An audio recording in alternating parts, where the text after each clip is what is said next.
Picture this. A business analyst hands over a report screaming, "Don't do this." But the CEO hits ignore faster than a spam call. What happens next? Disaster. Let's explore the top 10 business blunders where business analysts could have saved the day. The Better Business Analysis Institute presents the Better Business Analysis podcast with Benjamin Walsh.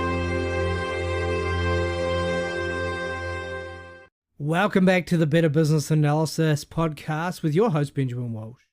And this week on our BA Bites series, we are going to dive into the 10 worst business decisions that maybe a BA could have. And number one is that Blockbuster declines to buy Netflix in year 2000. That's right. Blockbuster actually laughed Netflix out of the room when offered a $50 million buyout. The consequence is that Netflix is worth hundreds of billions of dollars, while Blockbuster only has one store left. Now, in the analyst world, there was likely a forecast that streaming was becoming a disruptive trend and that video and hard kind of DVDs sending out, checking in, going to a store was going to be affected by this. And that was not communicated effectively or taken on board by the directors. The CEO focused on short-term cash flow from DVD rentals and didn't look to it. When your analysts reveal a seismic industry shift, don't just drop a report on the desk. Make it impossible to ignore. Use prototypes, visual data, whatever it takes, and get a seat at the table with the CEO. Number two, Kodak clings to film in the late 1990s. Despite reinventing the digital camera, like they invented the digital camera and reinventing, I guess, having a camera of some description, Kodak buried it. Feared it would capitalize their film business. Digital photography exploded, as they knew, because they developed the first camera.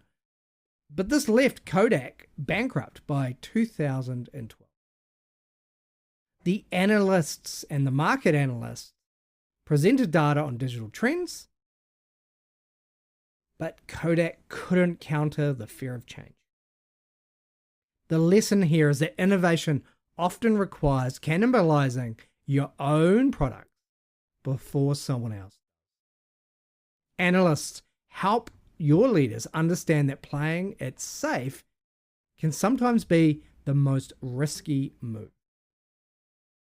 Number three, and a favorite of mine after reading this in a Malcolm Gladwell book, I believe. The new Coke formula launched in 1985. Coke released and actually reformulated its classic soda, sparking public outrage. And this was in competition to Pepsi when Michael Jackson was the spokesperson and they read the market wrong.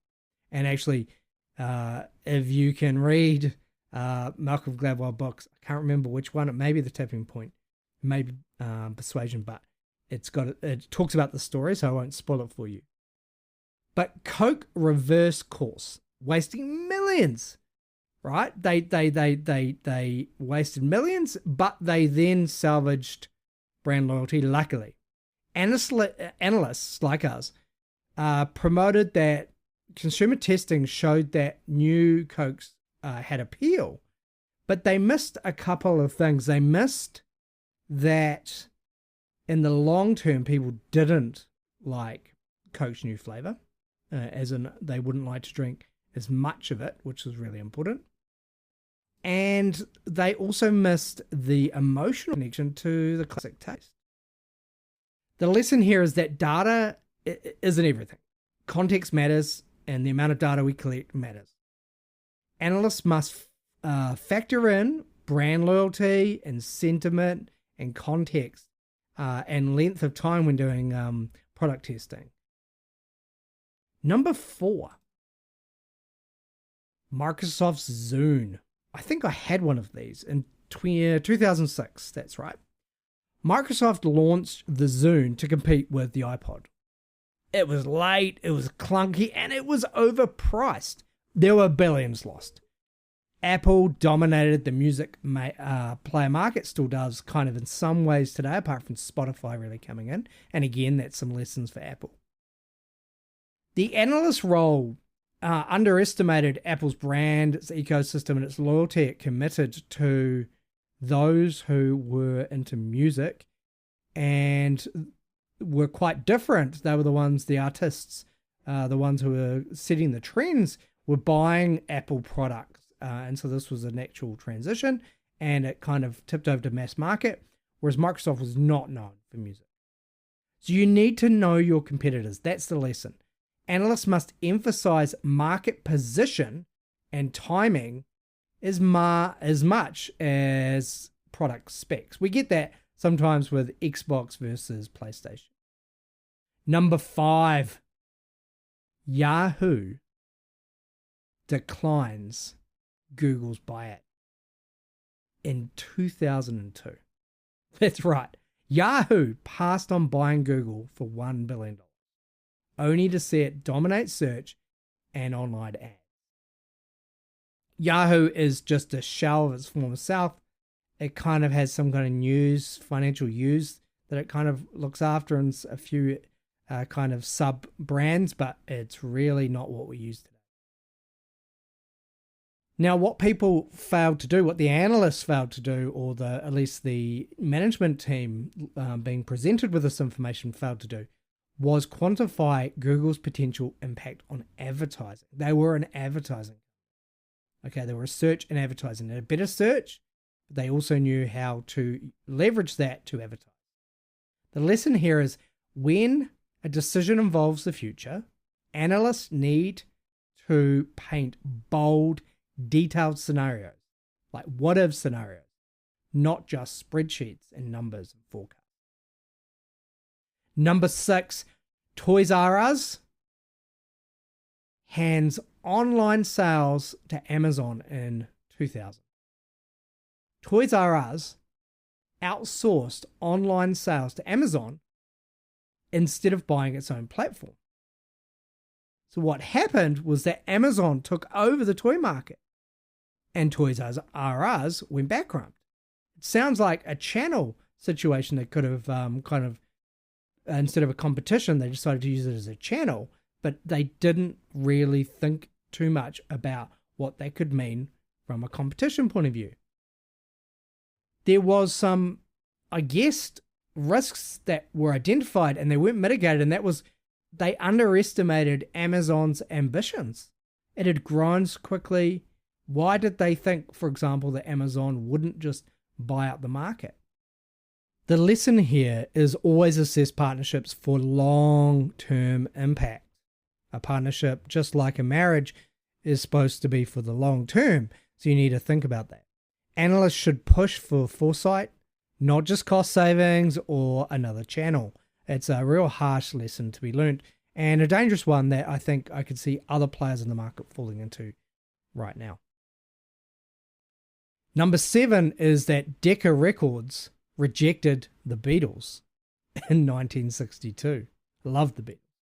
Decca passed on signing the Beatles, claiming guitar groups are on the way out.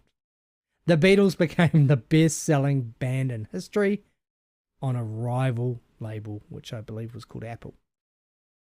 Analysts failed to predict youth trends and cultural shifts that were happening all around town. There were already artists that were moving into the space, bringing rock and roll from kind of African-American influences into the modern kind of white general demographic. It was already happening. The lesson here is don't rely solely on historical data. Okay, what everyone else was doing, the pale white singing before the Beatles turned up.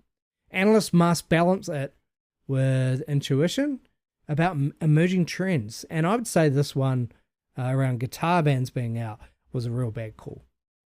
Number 8 is that shares failed to adapt to e-commerce. And this is in the 90s leading to the 2000s. So Sears stuck to its catalog model, sending out catalogs to homes in the US, instead of embracing online shopping or e-commerce.